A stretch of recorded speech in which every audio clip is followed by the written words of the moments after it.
Tugeukie masuala ya afya ambapo hospitali ya Plaza Specialist mjini Machakos imeandaa kambi ya matibabu ya bure, zaidi ya wakazi 200 wakipata ushauri pamoja na vipimo vya bure dhidi ya ugonjwa wa kisukari na shinikizo la damu. Wito umetolewa kwa wananchi kuhakikisha wanapimwa mara kwa mara dhidi ya magonjwa hasa yanayotokana na mtindo wa kimaisha ili kuhakikisha yanatambulika mapema na kurahisisha safari ya matibabu. Huku magonjwa yanayotokana na mtindo wa kimaisha yakiendelea kuwa tishio kubwa kwa afya ya umma kwa ujumla, hospitali ya Plaza Specialist imeandaa kambi ya matibabu ya bure iliyotoa nafasi kwa wakazi mjini Machakos kupata ushauri na vipimo vya bure dhidi ya ugonjwa wa kisukari pamoja na shinikizo la damu. Kupimwa pressure ni free, kupimwa diabetic ni free pia. If the patient is to be admitted, we advise them on the charges of admission.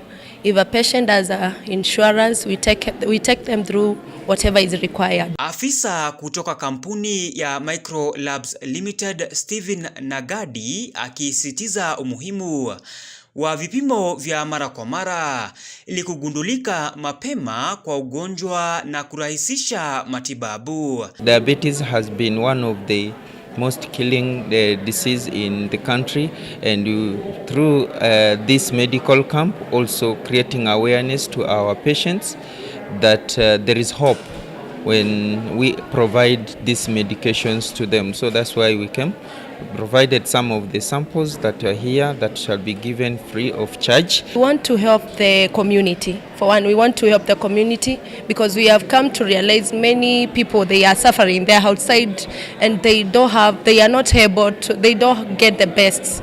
But we as Plaza Specialist Hospital, our vision is to render the best to our customers, and to the community, our best services. Wito umetolewa kwa wananchi kuhakikisha wanajitokeza kuhudumiwa kupitia kambi za matibabu ya bure ambazo husaidia katika utambuzi wa mapema wa magonjwa, kupunguza gharama za matibabu na kuwaelimisha wananchi kuhusu afya na mtindo bora wa maisha. Diabetes basically is a lifestyle disease.